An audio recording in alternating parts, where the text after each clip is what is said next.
guys, so in this video, me and Victor, my boyfriend right there, are going to talk about our experience living in LA for the first 5 months after moving from Arizona, working in the entertainment industry and TV and film.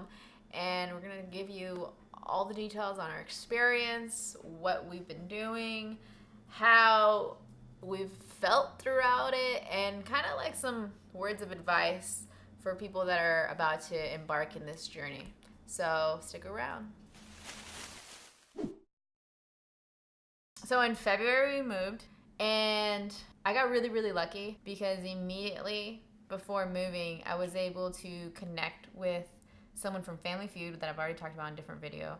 And basically they offered me like 3 months ish on and off work filming different episodes of Family Feud. I was there as casting, so I was able to get on that pretty quickly. But the season starts off very like sporadically, so there's a lot of dates to fill in with other work. So I was able to also get like an interview for a production company that does a lot of HGTV shows.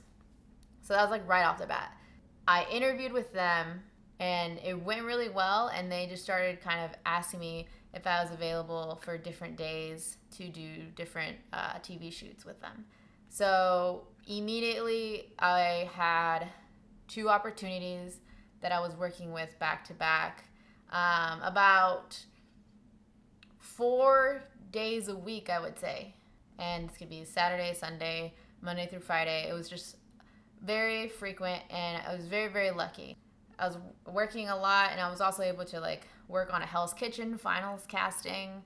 And all of this stuff, like the interview and the Hell's Kitchen thing, all from Staff Me Up.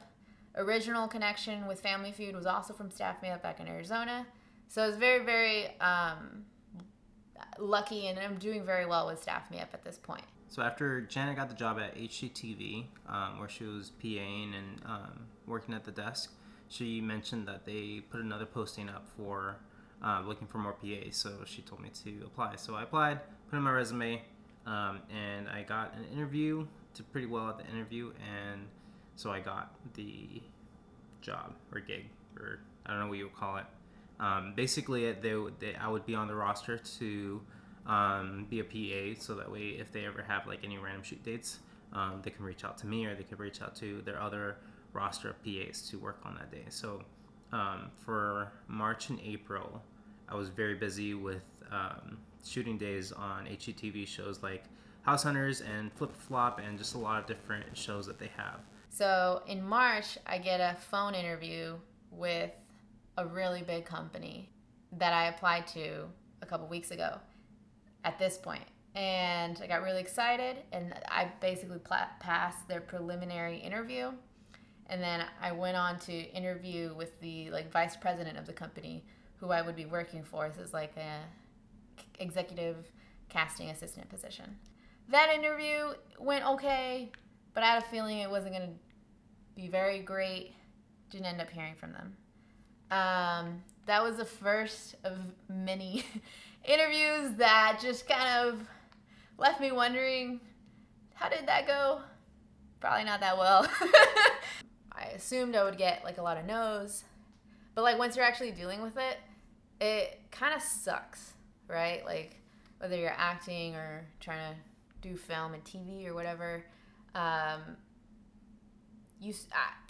started to take these no's very personally, which I know I shouldn't, because I'm competing against I don't even know how many people, and then I end up getting an interview, which is very rare because there's so many other people that are applying, and maybe I'll move on to a second interview. Like, I should be very grateful, but the more I got closer and closer to that job, the more and more I started to take it personally.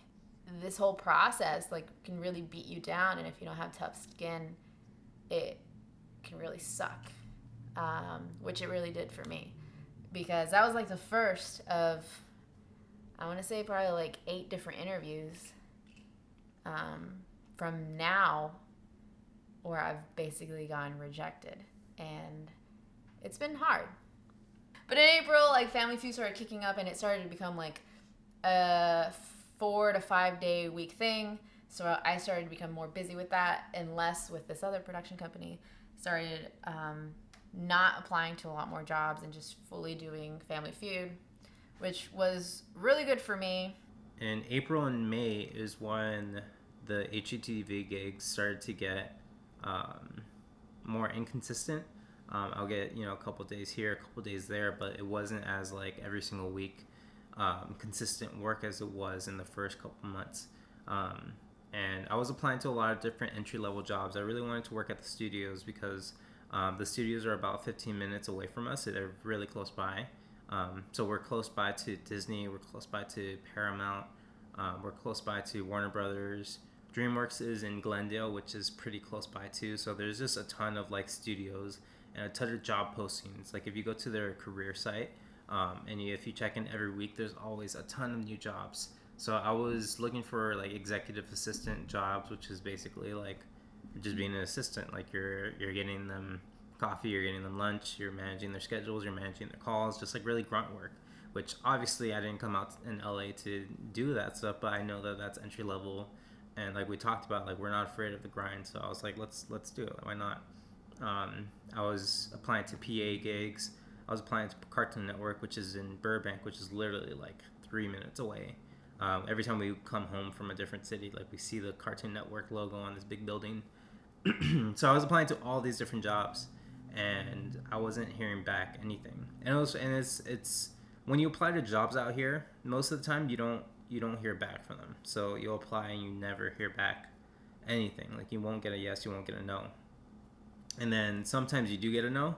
And it's funny because like there's some jobs that I applied to in March, and then I hear back like in June that it's like, hey, thanks for applying to our Paramount job, but we decided to go with somebody else. And I was like, I completely forgot I applied to that job. That was so long ago. I assumed that I didn't get it. Like that kind of stuff happens a lot. So in April, Family Feud ended, and then I signed up for Central Casting with Victor, and then a couple weeks in, got casted as an extra for this new TV show. Also, weird side thing, also in the month of May, I went to a taping of The Real. They asked me to go back and be like a VIP audience member, so I went back with Victor, and they had me be a like contestant on the show, and it's crazy. And I'll link to the video because they put it on their YouTube channel. I'll link to the video in the description, but it was so fun, and to be honest, it paid my rent. The month of May was this like 3-day thing of being an extra on a show and then being a contestant on The Real. It was not very like work heavy. Like I did not do a whole lot of work, and it's not for lack of trying. It was just I would apply to stuff, and I just wouldn't get anywhere. I had a lot of interviews too. I did a casting interview. I did another like production assistant interview, and I just didn't get them. And then I think we also went back to Arizona for like a weekend, and so no real money was made in May.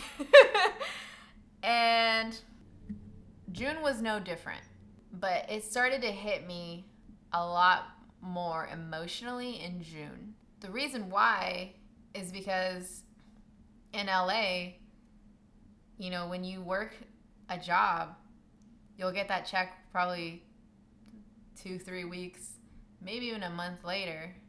So because I didn't work very much in June, I really started to feel it in July, because there was like in June I got a few checks from May, but then in July I didn't get anything. And so like I said in the beginning of the video, my savings wasn't that great, although I was told to save, and I thought about saving, and I wanted to save. The idea of saving sounded great. But like life happens, and like, whatever. And so I didn't have a great like savings to lean back on when months get hard, like a lot of people tell you to. And I definitely recommend it if you can. But if you can't, like that's life, right? So in June, I started to really feel it. And also emotionally, I started to really feel it because I'm thinking, I've interviewed with like 8 different jobs. I'm not getting anywhere. Family Feud is over, this other production company, they're not really booking me for a lot of stuff anymore. Like, I started thinking, like, should I pivot? Should I start applying to different jobs, like video producing jobs? Back in Arizona, I did video producing. I know how to edit. I know how to do motion graphics and animate. Should I just pivot completely, go to like a corporate kind of scenario, and then once I regain control of my life again, try to pivot back? And I did. I applied to a bunch of jobs like that.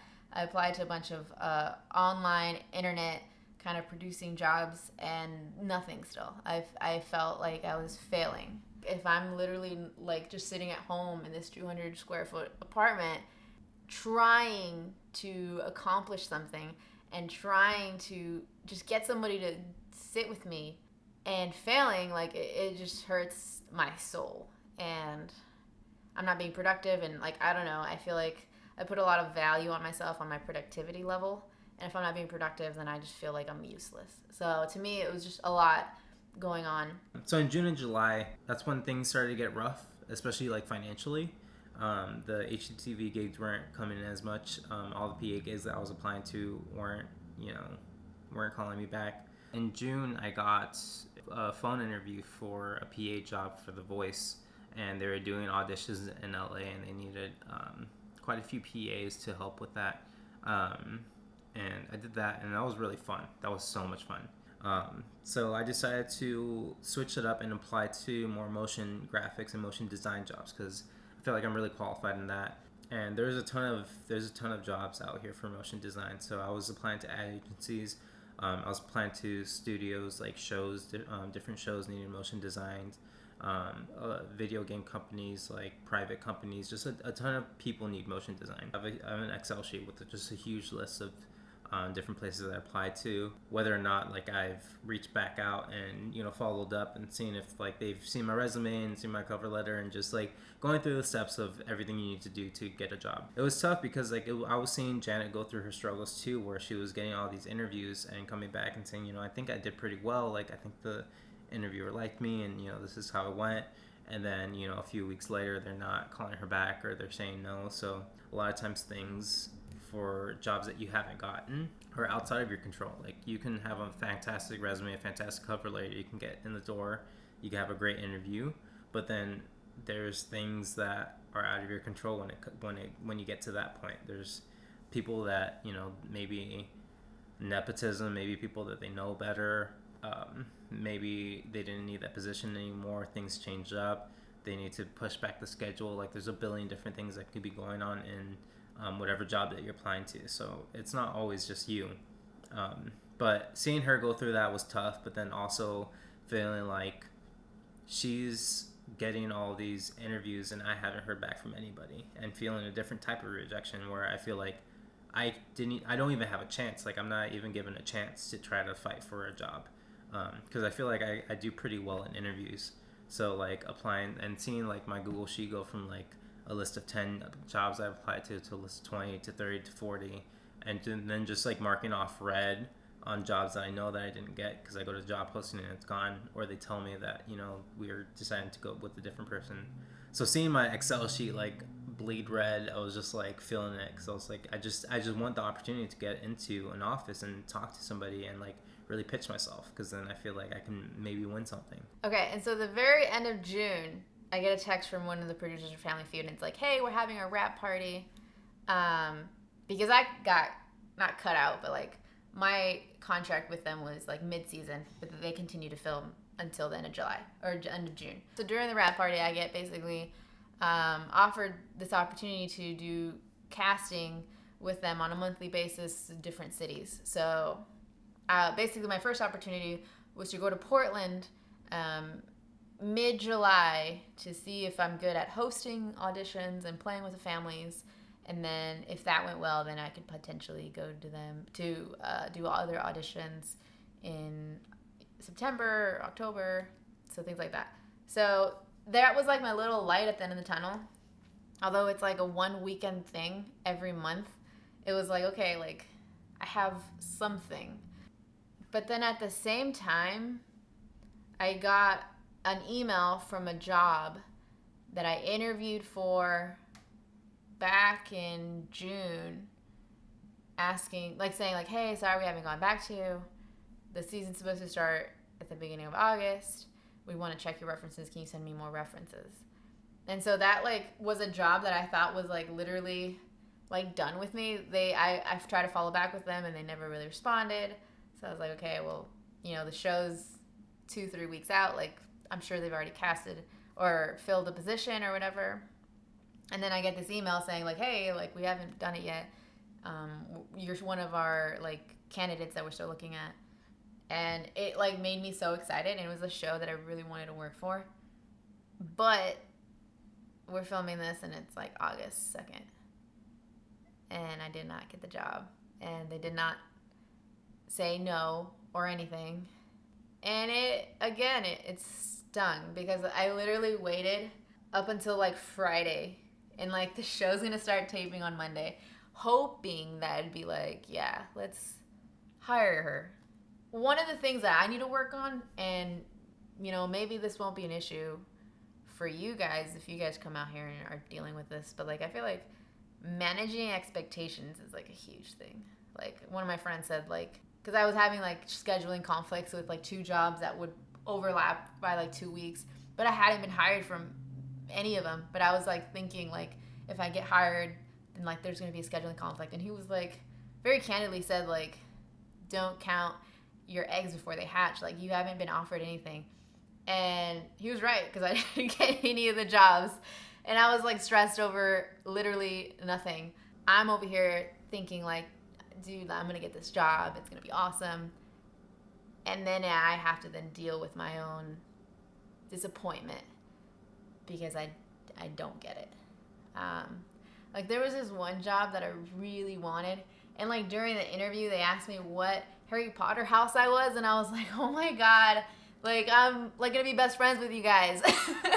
And they politely, like, you know, a couple days later were like, hey, you were great, but we're gonna go with someone else.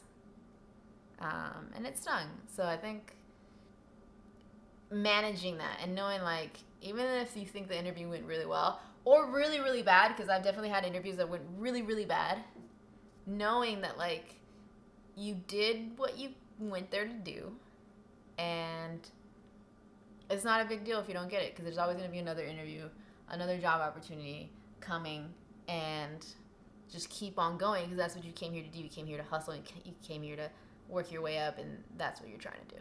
That's where I'm at. August 2nd. Video diary. End of the world video diary. So then a few weeks ago, I got a call from Santa Monica, and it's really nice the fact that phones now can tell you where the call is coming from. Because I know it's not a scam or anything. I'm like, okay, there's a ton of jobs in Santa Monica that I applied to. So yeah, so I got a call from Activision, and they said that they really liked my resume, and they wanted to set up a phone interview. So I was like, yeah, you know, I'm available whenever.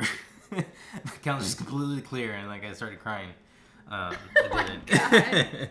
And then she was like, cool, we'll set you up for a call on Tuesday, and you know, this is the guy who will be calling you. If you know everything goes well, he's going to be your boss. So then I stalked him online. I stalked his whole team. I stalked Activision. I figured out like, you know, what it is that they do and everything that was going on. And then I got an interview. I went to later on. I went to Santa Monica to the Activision office. A few days later, they called me back and offered me the position. So I accepted. So in a little over a week, I'm going to be starting my job at Activision as a motion designer. The whole process and the whole like getting a job, like a full-time job as a motion designer, was just finding something more stable. Just sometimes you need consistency, and being able to save up money is going to be nice. And I'm still going to be working on all of my other projects. So I've been working on writing. I wrote my first script. You know, I'm still editing a movie. I've just been working on my crafts. I started a new Instagram for my motion design stuff, so I've just been working on a lot of different personal things. B2 Motion. B2, shameless plug.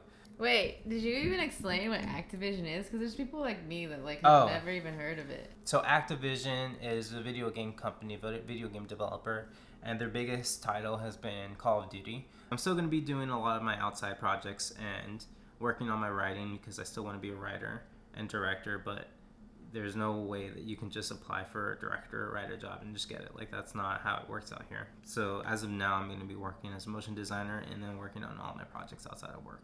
The thing I found about being on set is that set time is very valuable. You're talking to a lot of people and working with a lot of people that have a lot of other projects that they're working on and other ambitions that they want to do. And being able to put yourself out there and talk to them and be open with them about, you know, your goals and your dreams and what you can offer, that leads to a lot of different things. Actually, randomly, I got a text from a colleague that I worked with about a different job opportunity. And it was a little too crazy. It was another reality show, but I'd be gone for 3 months on the road, just traveling, and I didn't have enough time to like really prep or anything. So I had to decline it. But you'll get those random texts and calls because you've properly networked with people and you became friends with them and they trust you and they know how hard it is that you work. So I think that's some advice that I would give myself, is just to work on putting yourself out there a little bit more. I guess just to wrap this up, like, I think I've been pretty honest and somewhat negative during this video, and I don't mean to do that to, like, I don't know, like, to scare anybody off or just to say how, like, horrible this experience has been. Like, these past few months have been really, really cool. Different, definitely out of my comfort zone. Not anything like it was back in Arizona. You know, from my living situation to the people I've met to the work I've been doing, like, it's been really cool, but also it's been challenging. And I think that's the main message I want to leave you guys with is, like, know that it's going to be challenging. Know that it's not always going to be a bunch of yeses. And that if you get a bunch of no's, like, know that you're still that bitch. And that, like, honestly, like, just know that, like, everybody gets no's. One day, hopefully you'll get a yes that'll lead to something else, and it'll lead to something else. Like, just like Victor just said, networking, that's one of my biggest weaknesses, and I know I need to work on that. But people that I worked with on 3-day Hell's Kitchen thing led to a different job that I did on a different reality TV show. It's just knowing that the people that you meet, those are going to be extensions of your network and connections, and not like in a way where it's like selfish, because I hate that and that's why I hate the word networking, but like in a way that, like, knowing that, like, you existing and being in the room is going to leave an impression on someone, so why not be the best version of yourself so they have a positive impression of you. The more people you know, the more job opportunities you're going to get, and the more deep into the, like, industry you get, it's going to be less of you applying to jobs and more people reaching out to you and seeing if you're available for stuff. And it's all about just getting to that point. But yeah, hopefully this hasn't been a really depressing video for you. Let me know what you guys want to know. I've been getting comments about, like, different things on different videos that you guys like some of this content. So if you guys have stuff that you want to know specifically, let me know. I'm totally open to talking about it and showing you guys whatever you guys think you want to see and what I can show you. So he's over it. My dog knows it's the end of the video. So yeah, so thanks guys for watching. If you like this video, click that like and don't forget to subscribe.